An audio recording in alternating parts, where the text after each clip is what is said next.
kusimba mujje mutege simba. Bwe bati abatuuze mu ggombolola y'e Butansi e Kamuli bwe balabise nga balima n'okuziba ebinnya mu kkubo lyabwe okusobola okutereeza ebyentambula. Epikipiki butinga zinaba muvuzi wa boda. Epikipiki yaji yanwa amaadi gajja mu yingini.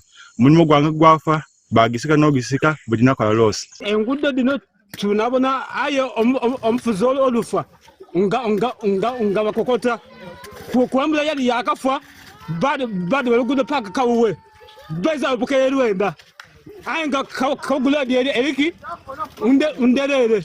Bano beegasse okuva mu byalo ebyenjawulo okuli Nabirama, Kasozi, Bumbya, Bugwagwa ne Kakanu bategeezezza nga babadde bafuna obubenje kumpi buli lunaku. Abantu balikumenekera ano buli kintu kyamenekera ano ebintu by'abantu byafa mali yafa yatuli kugwa omuntu alumwa abali mutwamwidwa iroka ibaira mukuni mitinanira bunjira so mutwambe ku abakulembeze kama ngida ba campaign ba isano yaba bagwire wano twakera kuncho tutereze wayeri abayi kwenango tukubandi batubiyo kumadi bali kudema kale abangana neno ni security gene kumisako. Bagamba nti bakooye okwegayirira gavumenti okubakolera ekkubo kumpi kati emyaka 5. Tuli kukola enjira eno olwa bulungi bwansi olwa gavumenti okubanga tulekulira emyaka 5 tibaidanga kuwano wairo okuba nti babisamu greda kuwambula yali agezizaako okutwamba paka ku muyembere bamuvunaana so nifo okwegugunga bene tutandika okukola bisa gavumenti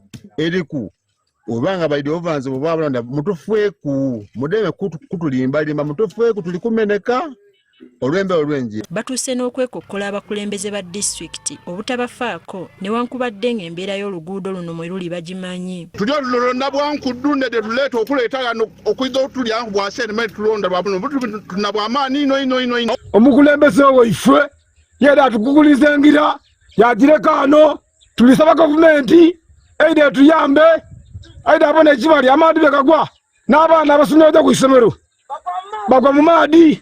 Okuva ku mulembe gwa Kawuggu kyova batuma Kawuggu road okuva Kawuggu ya Luduba okutuusa Nibuti tulikyuka nga mukuwaire obudako okwongera okudagalika obudagalike. Ssentebe wa LC3 mu ggombolola y'e Butansi Azalia Mikago obuzibu butadde ku ssente entono disitulikiti zeefuna ate nga zijja n'akasoobo. Ife tulina emiruka 4 omwaka ogw'ebyesente ogusooka tujja mu muluka ogundi twakolayo enguudo 2 omwaka ogw'ebyesente ogundi twalumukira omuluka ogundi era twakolayo enguudo nga 2 aye ate era obusente obwo bunkudyuli tibusobola kulima nguudo niliba ku standard nga bwe twetaaga.